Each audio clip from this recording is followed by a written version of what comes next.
नमस्कार, बहुत स्वागत है आप सभी का। मैं हूं आपके साथ चेतन पाठक और आप देख रहे हैं स्पोर्ट्स आवर। मेरे साथ मौजूद है मेरे सहयोगी केशव झा। पाकिस्तान क्रिकेट बोर्ड और पाकिस्तान क्रिकेट टीम जो है वो क्या करती है, क्या खेलती है, वो तो सिर्फ वही जाने। हालांकि चैंपियंस ट्रॉफी को लेकर इन दिनों मुश्किलें हैं, लेकिन मुश्किल पाकिस्तानी क्रिकेट टीम के लिए यह भी है कि बार बार उनको अपना कोच बदलना पड़ जाता है। अब कोच क्यों बदलना पड़ जाता है, उसकी काफी सारी वजह सामने आती है। केशव से हम जानेंगे, लेकिन जो सबसे बड़ी वजह यह है कि अपने कोच की बात ही नहीं सुनते हैं और इतना भ्रष्ट मामला है कि क्या ही कहने। केशव। बिल्कुल चेतन, पाकिस्तान ने 4 साल में 6 कोच बदले हैं और पिछले 7 महीने में 2 कोचों को इस्तीफा देना पड़ा है। दोनों विदेशी कोच थे। इससे पहले अक्टूबर में गैरी केस्टन ने इस्तीफा दिया था, जो भारत के कोच थे। तो उन्हीं की कोचिंग में, उन्हीं की निगरानी में भारत ने 2011 का वर्ल्ड कप जीता। तो पाकिस्तान ने उन्हें अपना कोच बनाया था कि भारत अगर जीत सकता है 1983 के बाद, तो हम भी जीतेंगे उनके कोचिंग में, क्योंकि पाकिस्तान को आयात करने की काफ़ी आदत है। तो उन्होंने पहले सामान आयात करते, अब कोच भी आयात कर लिया। फिर उसके बाद जसन गिलेस्पी को कोचिंग की जिम्मेदारी दी। जसन गिलेस्पी इस शर्त पे आए थे कि मुझे मतलब टीम सिलेक्शन में भी पावर दिया जाएगा और उनका जो असिस्टेंट कोच है जिम नीलसन, उसको भी कॉन्ट्रैक्ट बढ़ाया जाएगा। तो ये कॉन्ट्रैक्ट नहीं बढ़ाया गया और क्या कहते हैं उसको, मतलब जेसन गिलेस्पी के जो पावर थे उसको भी वापस ले लिया गया। इस वजह से उन्होंने भी इस्तीफा दिया तो 7 महीने में दूसरा कोच चला गया। अब आकिब जावेद को पाकिस्तान टीम का कोच बनाया गया है अब अक्रॉस द फॉर्मेट के, जब तक कि दूसरे कोच नहीं आ जाते हैं। लेकिन ये मामला सिर्फ इस्तीफा का, नियुक्ति का नहीं है। पाकिस्तान का ही पूरा प्रॉब्लम है, पीसीबी का प्रॉब्लम है। होता क्या है चेतन कि पाकिस्तान में एक मसीहा की जरूरत होती है जो आए उनको पूरा टूर्नामेंट जिता दे। पाकिस्तान की प्रदर्शन काफ़ी फिसड्डी साबित हो रहा है, काफ़ी बुरा दौर देख रहा है। मतलब ये अमेरिका में ये हुआ था T20 वर्ल्ड कप, उसमें बाहर हो गए थे। एशिया कप में उनकी हार हुई थी। वर्ल्ड कप में बुरा प्रदर्शन रहा था और तमाम जो सीरीज पर सीरीज हार रहे हैं उनका प्रदर्शन बिल्कुल डाउन जा रहा है। एक कोई अच्छा खिलाड़ी निकल करके सामने नहीं आ रहा। बाबर और रिजवान की प्रदर्शन तो आप देख ही लिए। होता क्या है, जब वो विदेशी कोच लाते हैं तो वो जूम मीटिंग के जरिए अपनी कोचिंग देते हैं। हाँ, यानी कि ऑनलाइन मामला चल रहा है। ऑनलाइन मामला, आप बल्ला कैसे पकड़ रहे हैं कोई मतलब नहीं है, बस बताया जा रहा है। आभासी दुनिया में कोचिंग करते हैं। जब पाकिस्तानी कोच लाते और हैं, वो आप एक किस्सा भी बता रहे थे कि अगर ज्यादा खेल पे ध्यान देते, प्रार्थनाओं पे ज्यादा कम ध्यान देते तो शायद अच्छा खेल। गैरी केस्टन ने ये रिपोर्ट सामने आई थी। गैरी केस्टन ने कहा था कि पाकिस्तानी खिलाड़ी प्रार्थना पर ज्यादा ध्यान देते हैं, नमाज ज्यादा करते हैं। उससे ज्यादा अगर खेल पे ध्यान दे ले तो ज्यादा बेहतर होगा। शकील मुश्ताक ने भी कहा था कि रिजवान कन्वर्जन में काफी वो रहते हैं। इससे पहले आपको मामला तो हमने चर्चा कर दिया कि मोहम्मद यूसुफ को किस तरीके से प्रेरित किया गया था कि अगर तुम क्या कहते इस्लाम धर्म अपना ले तो। उनका मोहम्मद यूसुफ से पहले यूसुफ योहना नाम था। बाद में उन पर प्रेशर डाला गया कि आप इस्लाम धर्म अपनाओ तो आपको कप्तान बनाया जाएगा। उसी तरीके से पाकिस्तान में जो टीम में जो कन्वर्जन का खेल चलता है और एक तरीके से जो ग्रुपिंग होती है उसमें तड़का लगाता है जो देसी जो कोच है। जैसे कि मान ली मिसबाह उल हक को लाया गया, मोहम्मद हफीज को डायरेक्टर बनाया गया, फिर उसके बाद शकील मुश्ताक हो गए या दूसरे टीम को लाया गया। उससे पहले रमीद रजा को पीसीबी का चेयरमैन बनाया गया। अगर पाकिस्तानी पीसीबी चेयरमैन बनता है या सीईओ बनता है, कोच बनता है, तो अपनी राजनीति घुसेड़ देता है। इससे पहले इंजमाम उल हक भी जब आए, हाँ, कोचिंग में आए, उनको सिलेक्शन कमेटी का चेयरमैन बनाया गया था। तो उन्होंने अपने भतीजे को पर्ची पर ले आया, ईमान उल हक को। तो उनका भी प्रदर्शन काफी बुरा रहा। उसमें मतलब भाई भतीजावाद वाला जो कल्चर है पाकिस्तान में काफी ज्यादा है।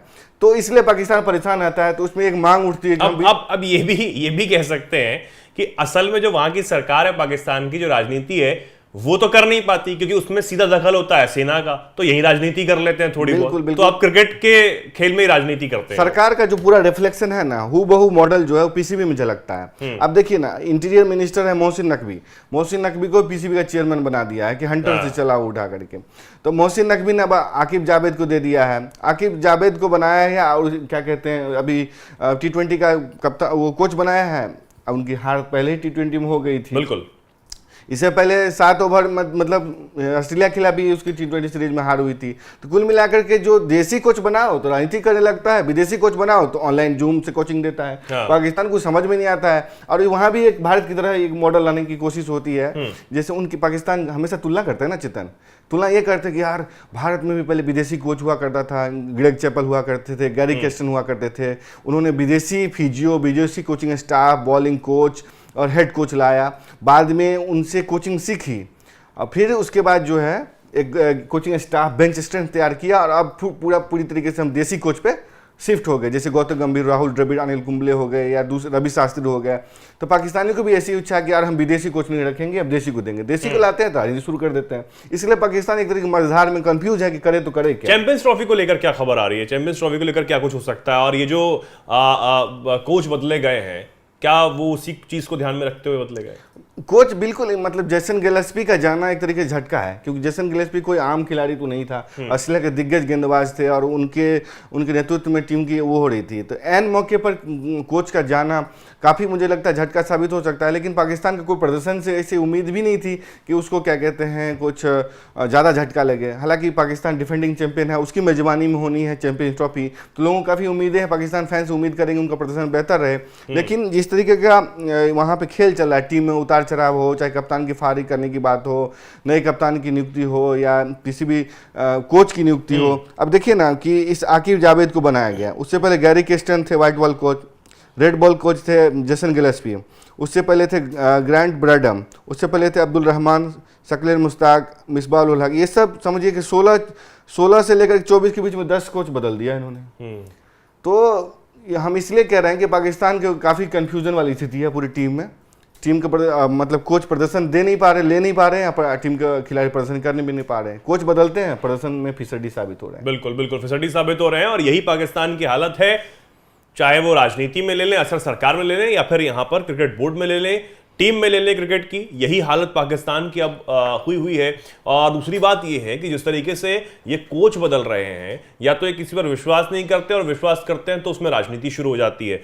अगर फॉरेन कोच लाते हैं तो उसमें वो रख नहीं पाते हैं, अगर वो सिखाने की कोशिश करते हैं तो उन्हीं पर सवाल ये लोग खड़े करते हैं। और दूसरी बात, अगर ये देसी कोच यानी कि अपने ही कोई वरिष्ठ खिलाड़ी को कोच के तौर पर नियुक्त किया जाता है इनके बोर्ड की तरफ से, तो वो अलग तरीके की राजनीति यहां पर करते हुए नजर आते हैं, और यही पाकिस्तान की हालत है। केशव ने जिस तरीके से बताया, केशव एक और चीज जानने वाली यहां पर ये हो जाती है कि चैंपियंस ट्रॉफी में जो भी पाकिस्तान का होगा नहीं होगा, अगर कोई अपडेट उस चीज को लेकर नहीं आई है तो हमारे दर्शकों को आप बताएं, क्योंकि भारतीय क्रिकेट टीम ने जाने के लिए मना कर दिया है और सबकी नजर अब यही है कि भैया होगा क्या, कोई शेड्यूल भी अब तक नहीं आ पाया है। बिल्कुल, अब चैंपियंस ट्रॉफी को लेकर के अभी गतिरोध बना हुआ है चेतन, इसमें कोई अपडेट ऐसा तो कुछ खास नहीं है, लेकिन ये तय है कि हाइब्रिड मॉडल में होने जा रहा है। भारत के मैच दुबई में ही होंगे और जो स्क्वाड वाली मैचेस हैं, दूसरे मैचेस हैं, वो पाकिस्तान में होंगे। पाकिस्तान ने हालांकि उस पर आम सहमति बना ली, भले उसका नाम बदल करके पार्टनरशिप मॉडल कर दिया या फ्यूजन मॉडल कर दिया। पाकिस्तान ने जो शर्त रखी थी कि 2031 तक एक पार्टनरशिप मॉडल के तहत भारत भी पाकिस्तान नहीं आ ही नहीं रहा है, तो पाकिस्तान भी ना जाए किसी कोई भी इंटरनेशनल टूर्नामेंट खेलने के लिए। तो आईसीसी उस पर राजी तो हो गया है, लेकिन उसको 2031 ना करके 2027 तक किया गया है, क्योंकि अब देखिए आईसीसी का जो रेवेन्यू मॉडल है 2024 से 27 तक है। इतने अगर 27 तक पे ही जो नुकसान की भरपाई करनी होगी 3 साल के भीतर ही हो जाएगा। आईसीसी तो अनुमान लगा सकता है कितने से नुकसान होंगे, क्या होगा। तो 27 तक का पैसा का अनुमान लगाया जा चुका है कि $600 मिलियन की कमाई होगी, जिसमें से पाकिस्तान को कितना जाना है या भारत को कितना जाना है। तो आईसीसी के दायरे से बाहर था कि 31 तक जाए, क्योंकि यूरोपियन मॉडल ही 2027 तक जो है ना बना हुआ है। ऐसे में पाकिस्तान को मानना ही होगा, क्योंकि ब्रॉडकास्टर ने कह दिया था कि हम भारत के मैच के बिना एक पैसा नहीं देने जा रहे हैं, अगर देने जा रहे हैं तो इतना चंक होगा। इतना। और सबसे बड़ी बात यह है कि अब पाकिस्तान करेगा क्या। और जिस तरीके से केशव आप बता रहे हैं कि भारत और पाकिस्तान के मैच न्यूट्रल वेन्यू पर जो शुरू से हम लोग बात कर रहे हैं कि अगर वहां पर दुबई में होते हैं तो ये भी करारा तमाचा ही होगा पाकिस्तान पर, पाकिस्तान के सुरक्षा एजेंसियों पर, कि भैया आप देखिए कि आपके देश में, आपके मुल्क में, आपके खिलाड़ियों के साथ कोई सुरक्षा नहीं है, कोई उसकी जिम्मेदारी नहीं है, इसलिए आपके देश में कोई खेलना नहीं चाहता। अब सबसे बड़ी बात यह है कि आईसीसी के पास जो सारी चीजें गई हुई हैं, भारतीय क्रिकेट बोर्ड ने भी जो सारी चीजें वहां पर बताई हैं कि हम क्यों नहीं खेलना चाहते हैं, क्या वजह है, उस पर भी आईसीसी को एक कड़ा रुख तो अख्तियार करना ही होगा और पाकिस्तान को समझाना होगा। और यह भी समझाना होगा खुद को कि आने वाले बड़े टूर्नामेंट के जो मेजबानी है वो पाकिस्तान को ना जाए, क्योंकि ये एक बहुत बड़ा एग्जाम्पल सेट होने वाला है। भारतीय क्रिकेट टीम नहीं जा रही है तो अन्य देशों के जो खिलाड़ी हैं वो भी इस बात को समझेंगे कि भारत जैसा देश और उसके खिलाड़ी अगर पाकिस्तान में नहीं जा रहे हैं तो एक बहुत बड़ी वजह है। और ये सब जानते हैं कि पाकिस्तान जो है एक आतंकपरस्त देश है, आतंकवाद सारे वहां से आता है, और भारत से तो तनातनी उनकी रहती ही है। ऊपर दिखाने की कोशिश वो करते हैं, लेकिन वो ना नीचे के लायक है ना वो ऊपर के लायक है। अब सबसे बड़ी बात यही है कि भारत नहीं जा रहा है तो कितना बड़ा तमाशा पाकिस्तान पर है, और आने वाले जो शेड्यूल होगा उसके जो मैचेस होंगे पाकिस्तान और भारतीय क्रिकेट टीम के, वो कहां पर होंगे, ये सवाल अभी बना हुआ है। केशव, फिलहाल के लिए बहुत बहुत धन्यवाद, और हमारे दर्शकों को बहुत बहुत धन्यवाद। हम ऐसी ही तमाम जानकारियों के लिए, खबरों के लिए जुड़े रहिए। नमस्कार।